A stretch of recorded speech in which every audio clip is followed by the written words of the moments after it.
Hi, everyone. This is Neha Gupta, two-time TEDx speaker, founder of College Shortcuts, and top 100 teen expert. I'm so excited today. I've got Dr. Shefali Tsabary from Oprah. She's absolutely amazing. I love all of her work. If you have not bought her books, you've got to buy her books. And today I'm so excited to have her on the show. So Dr. Shefali, welcome on. Thank you so much for having me. Absolutely. So what I wanted to do first was ask you a question. In my line of work of working with parents and teenagers, parents now than ever are having a really hard time staying on the same page with their teenager. There seems to be a power struggle, and it's hard to really guide them in taking the ownership and empower them to get to that next step on their own. Now that you have a teenager, I want to know, what is your viewpoint from motherhood as well as from a psychologist's viewpoint on the parental and teenager relationship? Yeah, well, it's one of the most complex stages, I think, for a parent to help navigate for themselves and for their teen, because the teen years are such a melange and melee of different developmental stages. So they're very much children. They haven't yet developed all the skills and faculties of executive thinking. I mean, no adult has either. But definitely a teenager hasn't. So they're very much like toddlers, preteens. They tantrum, they're impetuous, they're impulsive, they have fantastical thinking. But then they're also not kids anymore, right? They want to be autonomous, they have vision, they want to assert their autonomy. But they're both these things at the same time. So for a parent, it gets very, very confusing how much to push and how much to nurture. And we're always nurturing, but how much to shelter and how much to push. And it's a real challenge for the parent. And I always then help parents attune to their children. Like, you can only do parenting ultimately moment by moment. And you can only do every kid as who that kid is. So you and I can be experts and come and help parents, but ultimately our greatest gift to parents is helping them understand who their kid is. Not the kid as the kid in mainstream should be, or the kid according to the SAT norms. Right. It's who your kid is. And the greatest gift we give parents, I think, is helping parents manage their expectations from what their ideal is, from what they were, to who their children is. Now, this seems like such a cliche. Know who your kid is. This is the hardest thing in parenting, because we're so pulled by culture and we're so pulled by fear to shepherd our children according to the masses, that this is where we have conflict. And at some stage, every parent is going to have to confront the truth of, this is who my kid is. This is how much I've pushed my kid to not be who my kid is. And now I have the choice to either release the control, which is all out of fear, or to just keep going, but let me not pretend like I'm doing it for the kid. Exactly. And, it's interesting. I did a speech recently about, one of the big things in our line of work, of course, is we work with kids getting into college, but we also mentor them in finding what their actual passion is. It's so beautifully said. We help to manage parents' expectations, which is incredibly said. But the second thing is that we're helping children really develop and help them find their path. And the one thing I always have to remind is that one of the main reasons we keep seeing students getting rejected is because they're pushed onto a path of perfect GPA, perfect test score, do this, do that. But then when it comes to the essay, they have nothing to write. They have nothing to offer. They have nothing in the sense of what really makes them stand out. What is their actual authentic voice? Because they've never been asked that question through the process. So we do see that often. Correct, because the entire focus is on the grade and the achievement, whereas the focus should be on their natural unfolding. But no parent has the patience or the courage to allow for that. I mean, like you said, I'm a mother of a 15-and-a-half-year-old, almost 16-year-old. I see my own fear of what culture has placed in me. The only difference is I know that it's fear. I know that it's superimposed. I know it's artificial. I know it's culture. I know it's not real. But for another parent who's not trained, they will believe the fear is real. Absolutely. So when they push their kid, they're doing it really out of love. But right. I always tell parents, don't love your kids so much, because the love is messing it all up. because that's when the caring seems like caring, but it's actually controlling the parents' fear. It's very complex to help raise, nobody's raising anybody, but to help raise a child as their true self. You know, I see with my own daughter, I have to wait for her to be motivated from her own self. You cannot push a kid to be implicitly motivated and then tell the kid, be motivated from inside. You can't motivate a kid to be motivated from inside. These are evolutions that need to occur naturally. And some kids take a longer time and parents can't bear that. So they push the kid. And then, like you said, the kid can run on the parents' steam for only so long. Correct. And then what? Then what?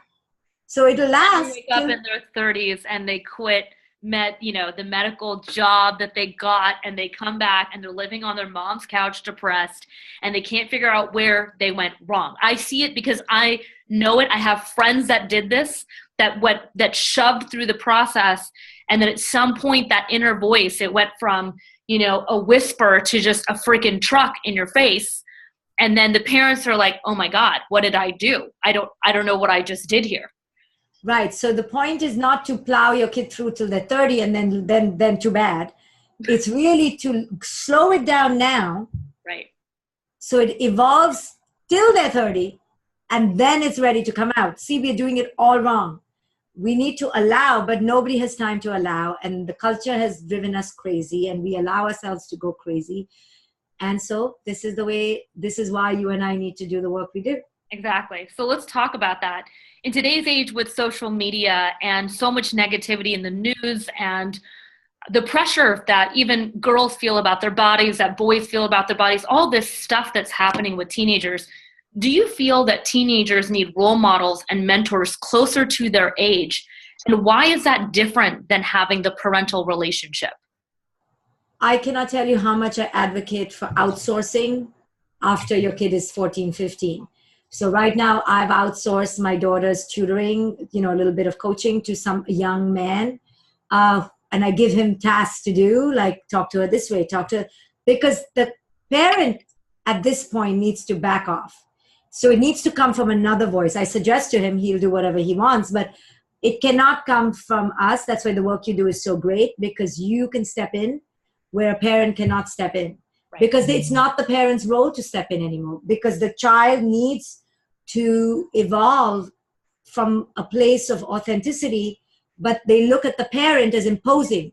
So they can't be authentic from the parent side. They can be with a peer, it can come out more naturally. So it's so important for parents to outsource at this age. It's the natural way for teens to go toward people who are more closer to their age, not to the parent.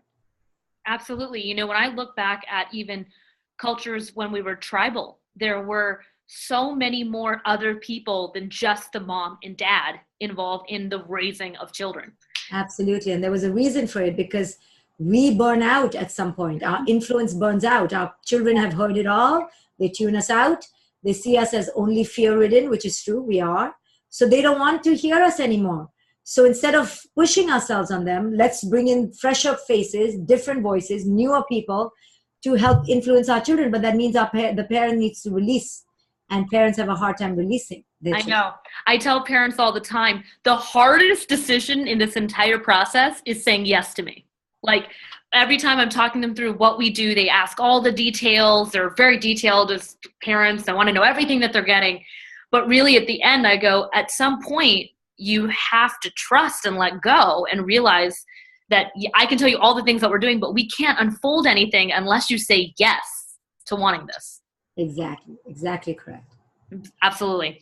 So, Dr. Shefali, you have an incredible event coming up.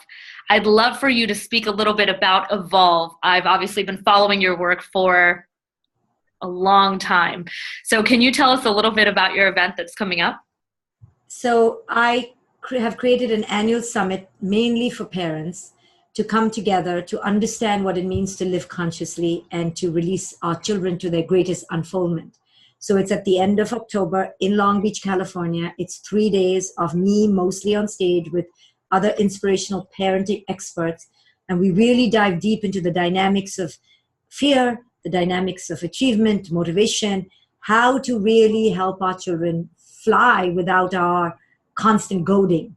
And I also teach meditation because I think without meditation, we cannot parent. So it's at the end of this month. It's a deep dive into conscious parenting, and it's intense, and you meet other conscious parents. I've created a community. It's so important for parents who want to do it differently to come join with other parents. So that's what Evolve is about, and people can find out about it on my website at drshefali.com. Absolutely. I think it's incredible when you are bringing people together. I think a lot of times these conscious parents, they're all over the globe by themselves.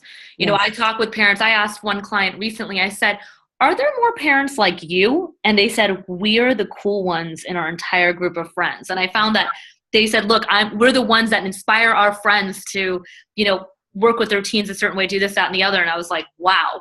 So it's great that you're taking these people together and saying, hey, let's work on our own things together in this process. So it's really great that you're putting together a summit. It inspires me to want to do that for teenagers as well in the future. So thank you so much. Thank you. No, I think it's so important for parents to be exposed to a new way, and they don't have a new way. Absolutely. You know, we have motivational summits, and we have, self-development summits, but we don't have summits specifically for parents to evolve. And that's what this is about. I know. And it's not like the kids come with the manual, right? And, Exactly. and I just tell parents all the time, they're like, well, it worked really great for the first kid. I don't know what's going on with the second kid. I'm like, they're different human beings. Exactly. So right? parents need help. That's what Evolve is about. They need conscious help. They need deep dive help, transformational help. And here we are together in this one place doing this together. Great. So everyone, I just want you to know this is an incredible opportunity, Dr. Shefali in person, which I got to experience this summer at Mind Valley University is a whole nother level of experience. So yes, videos are awesome, but this in-person event will literally change your relationship with your child. So I highly recommend that you go. Thank you, Neha. Thank you so much. Thank you so much. Bye.